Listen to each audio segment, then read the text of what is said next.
नमस्कार साथियों की फैक्ट में आप सभी का स्वागत है। उम्मीद करता हूं कि आप सभी लोग बेहतर होंगे। सभी सनातनी और राष्ट्रवादी भाई बहनों से अपील है कि चैनल को सब्सक्राइब करिएगा, वीडियो को लाइक करिएगा और अधिक से अधिक लोगों तक शेयर कर दीजिएगा।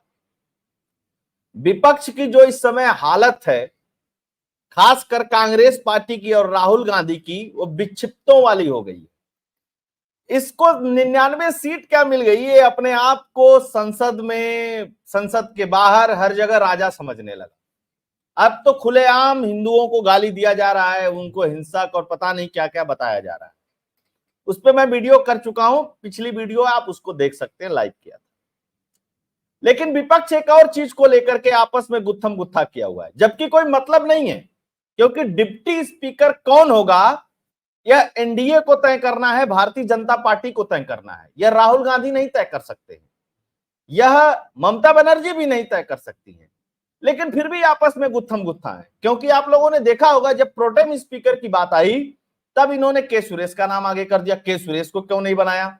जब स्पीकर की बात आई तो भारत के संसदीय परंपरा में स्पीकर का कभी इलेक्शन नहीं लड़ा जाता था, जिसकी सरकार होती थी उसका स्पीकर बन जाता था। एक और परंपरा कुछ दिन तक चली जिसमें होता था कि डिप्टी स्पीकर का पद विपक्ष को दे दिया जाए। लेकिन जब विपक्ष चुनाव लड़ चुका स्पीकर का, तो डिप्टी स्पीकर का पद क्यों दिया जाना चाहिए विपक्ष को? संसदीय परंपरा और संसदीय नियम कानून सिर्फ मोदी, भाजपा और एनडीए के लिए नहीं बना है, ये विपक्ष के लिए भी बना है। लेकिन इन सब सारी चीजों के बीच में ममता बनर्जी ने एक दांव चल दिया। और ममता बनर्जी ने अकेले नहीं चला, अखिलेश यादव, ममता बनर्जी और अरविंद केजरीवाल की पार्टी आम आदमी पार्टी, ये तीनों ने मिलकर के एक दांव चला। क्योंकि आपको पता है कि कांग्रेस के पहले, मतलब जो कांग्रेस का ये जो एनडीए अलायंस बना, इससे पहले एक और गठबंधन बनने की बात चल रही थी, जिसमें केसीआर, राहुल गांधी, ममता बनर्जी, अरविंद केजरीवाल वगैरह जैसे नेता थे। वो बना नहीं, बन गया इंडिया अलायंस या इंडिया अलायंस, जो भी उसको कहते हैं। नीतीश इससे बाहर चले गए। अब फिर से राहुल गांधी अपनी पॉलिटिक्स चमकाना चाहते हैं। राहुल गांधी की एक कोशिश है कि सदन के अंदर कोई नहीं दिखाई दे, सिर्फ राहुल गांधी हो, और इस तरीके के वो बयान भी इसीलिए दे रहे हैं। इससे विपक्ष को भी परेशानी है, क्योंकि पॉलिटिक्स, अखिलेश यादव की पॉलिटिक्स और राहुल गांधी की पॉलिटिक्स तो अलग अलग है। अखिलेश यादव को उत्तर प्रदेश की पॉलिटिक्स करनी, ममता बनर्जी को बंगाल की पॉलिटिक्स करनी। तो राहुल गांधी को इतना स्पेस क्यों दिया जाए? तो इसलिए अपने आप को प्रासंगिक बनाने के लिए ममता बनर्जी ने अखिलेश यादव की पार्टी से जो सांसद है फैजाबाद और जज सीट से जो जीते हैं, अवधेश पासी, उनका नाम आगे कर दिया। अब देखिए, के सुरेश भी दलित समुदाय से आते हैं। के सुरेश का 2 अटेम्प्ट फेल हो चुका है। एक प्रोटेम स्पीकर, उसको तो मान लीजिए निगलेक्ट ही कर दीजिए, लेकिन स्पीकर का चुनाव वाला चुनाव लड़वा दिया राहुल गांधी ने, अपने लोगों में मंत्रणा नहीं की। इसलिए बिना मंत्रणा किए ममता बनर्जी ने भी ये दाव चल दिया। अब इस दाव के सापेक्ष राजनीति क्या कहती है, उस पर हम लोग चर्चा करेंगे। ममता बनर्जी ने क्या अवधेश के बहाने चल दिया सियासी तुर्क का इक्का? ममता बनर्जी ने लोकसभा डिप्टी स्पीकर के लिए सपा सांसद अवधेश प्रसाद के नाम का ऐलान कर दिया।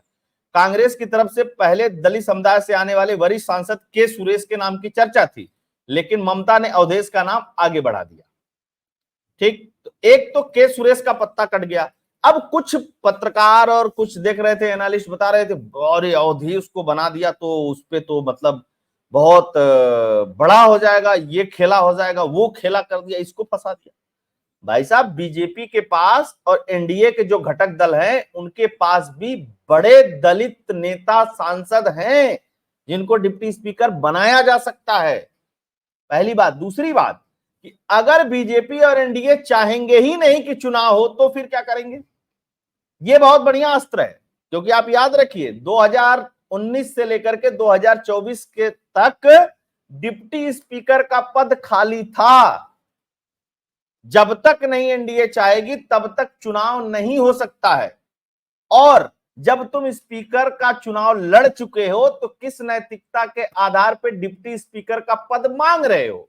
और जिस तरीके का क्रियाकलाप है, अगर भाजपा गलती से भी डिप्टी स्पीकर का पद विपक्ष को देगी, तो आप मान लीजिएगा कि अपने पैर पे कुल्हाड़ी मारेगी, अपने पैर पे कुल्हाड़ी मारेगी। फिर लोग यही कहेंगे कि देखिए देखिए डर गए और इस तरीके कर दिए, उस तरीके कर दिए। अवधेश पासी को क्यों बनाना है डिप्टी स्पीकर? जानते हैं ममता बनर्जी अगर किसी नारे से सबसे अधिक चिढ़ती हैं तो वो चिढ़ती हैं जय श्री राम के नारे से। और अयोध्या जो है वो आती है फैजाबाद लोकसभा के अंदर, और भाजपा ने बनवाया वहां मंदिर, नरेंद्र मोदी ने किया उसका उद्घाटन। समस्या यही है, ये मैसेज देने की कोशिश है कि देखो तुम्हारी जो हिंदूवादी राजनीति है वो खत्म हो गई, हम हिंदुओं को गाली भी देंगे तब भी हिंदू हमको वोट देंगे, चाहे वो बंगाल हो, चाहे वो उत्तर प्रदेश हो, चाहे देश का अन्य कोना। और राहुल गांधी तो अब संसद में खड़े होकर के दे रहे हैं, इसमें कोई दो राय नहीं है, कोई दो मत नहीं है। बाद में जब हल्ला मचाया जा रहा है तो कह रहे हैं कि नहीं नहीं नहीं, मैं भाजपा और आरएसएस को कह रहा हूं। भाजपा और आरएसएस, भाजपा की बात छोड़िए, वो पॉलिटिकल पार्टी है। आरएसएस तो तुमको क्या बैर है यार, आरएसएस के पैर के धूल के बराबर नहीं है। विरासत में मिल गई राजनीति तो ये जितने विरासती पार्टी वाले हैं सब चमका रहे हैं। अब सोचिए, वोट दिए थे, बहुत सारे लोग कह रहे थे मोदी जी हिंदुओं के लिए कोई काम नहीं कर रहे। अब राहुल गांधी कर रहे हैं ना, काम कर रहे होंगे बहुत लोगों के हिसाब से राहुल गांधी। सुनो, इसी लायक हैं, समझ गए ना। कभी पॉलिटिकल नैरेटिव सेट नहीं कर पाएंगे, कभी इकट्ठा नहीं हो पाएंगे, जातियों में बांट करके वोट लिया और सामूहिक रूप से गाली दे रहे हैं। राहुल गांधी ने किसी ठाकुर ब्राह्मण को, किसी अगड़े को, किसी पिछड़े को, किसी दलित को गाली नहीं दी, सीधे हिंदू को गाली दी। और क्या दी इसके बारे में आप बहुत अच्छी तरीके से जानते हैं। खैर आते हैं मुद्दे। विपक्षी इंडिया ब्लॉक डिप्टी स्पीकर की मांग पर अड़ा हुआ है, लेकिन एनडीए सरकार डिप्टी स्पीकर का पद बगैर चुनाव के विपक्ष को देना नहीं चाहती है। और चुनाव होगा तो जाहिर सी बात है एनडीए जीतेगी। यही वजह है विपक्ष ने स्पीकर के चुनाव का उम्मीदवार उतार दिया था। पहले से ये लोग गेम खेल रहे हैं। अच्छा, कांग्रेस के राज्यसभा सांसद प्रमोद तिवारी ने कहा कि हमारा विरोध जो था ना स्पीकर पद का, वो प्रतीकात्मक था, लोकतांत्रिक था। तुम उम्मीदवार खड़ा करके चुनाव लड़ रहे हो, कह रहे हो कि लोकतांत्रिक था, जबकि तुमको पता है कि तुम जीतोगे नहीं, क्योंकि एनडीए हमें डिप्टी स्पीकर का पद नहीं दे रहे थे। तुम नहीं दे रहे थे, तुमने तय कर लिया, तो फिर किस उम्मीद से ममता बनर्जी राजनाथ सिंह को फोन करके कह रही कि हमारी तरफ से डिप्टी स्पीकर अवधेश प्रसाद होंगे?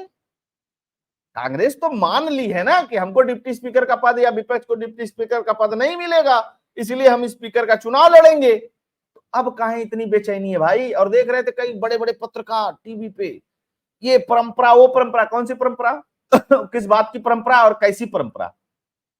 परंपराओं को तो कांग्रेस ने तोड़ा है, संविधान को चेंज किया कांग्रेस ने, 100 सरकारें बर्खास्त की कांग्रेस ने, आज इनको परंपरा की याद आ रही है। खैर, फिर ये क्या कह रहे हैं? झारखंड मुक्ति मोर्चा की महुआ माझी कहती हैं कि अगर सरकार डिप्टी स्पीकर का पद देने पे राजी हो जाती तो स्पीकर का चुनाव नहीं कराना पड़ता। अच्छा जी, पहले तुमको लिख के दें कि हम तुम्हें डिप्टी स्पीकर बताएंगे, तब तुम स्पीकर पे चुनाव। अच्छा, चुनाव लड़के क्या बिगाड़ लिया? ओम बिरला को बनाना था, ओम बिरला बन गए। अच्छा, नैरेटिव इनका सब ध्वस्त हो रहा है। जितना ये फर्जी खबर फैलाते हैं ना दिन भर, सब ध्वस्त हो जा रहा है। ध्वस्त कहां हुआ? स्पीकर पे हुआ, डिप्टी स्पीकर पे हुआ, मंत्री बनाए गए तब हुआ। ये रोज एनडीए में झगड़ा कराने। राहुल गांधी कह रहे हैं ना, बताइए आप गडकरी जी से भी नहीं मिलते, तुमको क्या चिंता है? तुम मिलो ना अपने नेताओं से। तुम्हारी पार्टी छोड़ करके बहुत सारे नेता चले गए क्योंकि तुम उनसे मिलते नहीं हो, और तुम खलियर आदमी हो। फिर खलियर है, फिर 5 साल के लिए खाली कर दिया। पीएम इन वेटिंग तुम 2014 से चल रहे हो, 14 में नहीं बने, 19 में नहीं बने, 24 में भी नहीं बने, और आगे आने वाले 29 में भी नहीं बनोगे, जिस तरीके के क्रियाकलाप है। ठीक है, इस बार झूठ उठ बोल करके तुमने अपनी कुछ सीटें उठे बढ़ा ली। विपक्ष, आप देखिए, इस चुनाव के बाद एक चीज और हुई है इस देश में, सब खुश हैं, मोदी जी की सरकार बन गई। उधर राहुल गांधी सोच रहे हैं कि हम ही सरकार है यार, 99 सीट बहुत होती है, कहां 54, कहां 99। इनको लगता है कि अब हम संसद को कंट्रोल करेंगे और संसद चलने नहीं देंगे। संसद चलने देना नहीं चलने देना, विपक्ष का जो क्रियाकलाप है उसको देश भी देख रहा है। लोग वीडियो वॉच कर रहे हैं ना। कब तक ये हुड़दंग चलेगी? 1 सत्र, 2 सत्र, 3 सत्र, क्या हो जाएगा उससे? बहुत महत्वपूर्ण बिल पास नहीं होंगे, तो उसकी चिंता अगर हिंदुओं को होती तो मोदी को 272 प्लस देकर के जिताते। उनको भी चिंता नहीं है बिल पास हो या ना हो। क्या फर्क पड़ता है, चल रही है सरकार, जो कानून बने उसी कानून से चलेगी, कोई ऐसा तो नहीं कि देश रुक जाएगा। दोनों तरफ से सोचिएगा इस बात को। अगर लोगों को संसद में बिल पास कराने की चिंता होती तो लोग 272 प्लस देते, तो उनको तो चिंता ही नहीं है, तो तुम हल्ला मजाक क्या कर लोगे उसमें भाई। अच्छा, बहुमत में तुम आने नहीं हो किसी भी कीमत पे, यह भी एक महत्वपूर्ण बात है। तो जो ममता बनर्जी ने चाल चली है, इस चाल से एक बात तय हो गया कि कांग्रेस तय नहीं कर पाएगी।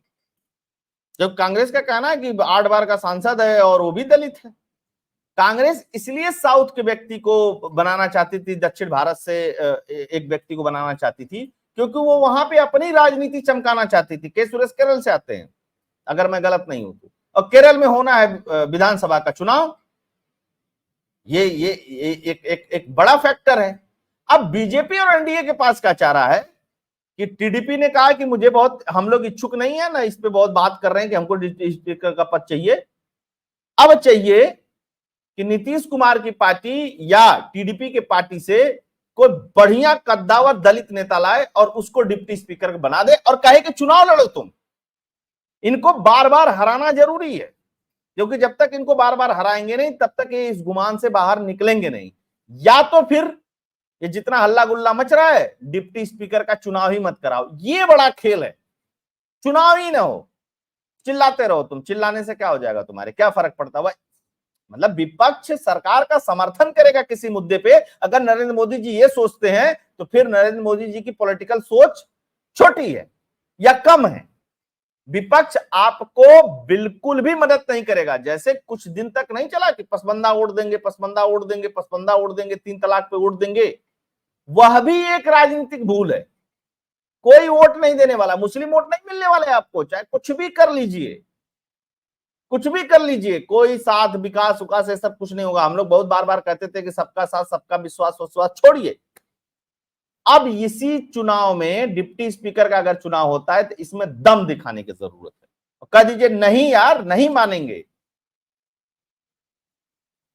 तुम लोगों की जिद नहीं मानेंगे। ममता बनर्जी तय करेंगी और राहुल गांधी तय करेंगे, एक 99 सीट वाला, एक 29 सीट वाला, डिप्टी स्पीकर कौन बनेगा, 240 सीट वाला देखता रहेगा।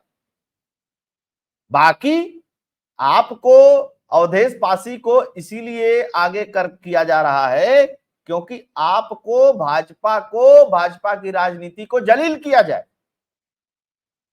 कि देखो देखो देखो अयोध्या में कर दिया तुम। ममता बनर्जी का नाम आगे इसलिए कर रहे हैं क्योंकि उसको जय श्री राम से नफरत है और वो सिंबॉलिक तौर पे प्रेजेंट करना चाहती हैं कि देखो तुमने जहां मंदिर बनाया उस सीट पे हमने तुमको हरा दिया। इससे लॉस किसका होगा? इससे लॉस हिंदुओं का होगा। पॉलिटिकली एजेंडा, वेंडेटा, चाहे जो भी चलता रहे। खैर देखते हैं कि इस पे क्या रोचक घमासान होने वाला है, लेकिन आज संसद में घमासान होगा, इस बात को आप लोग लेकर के आश्वस्त रहिए और देखना है कि बीजेपी किस तरीके का रिएक्शन देती है संसद के अंदर। मुझको लगता है कि जोरदार रिएक्शन होना चाहिए इस बात पे।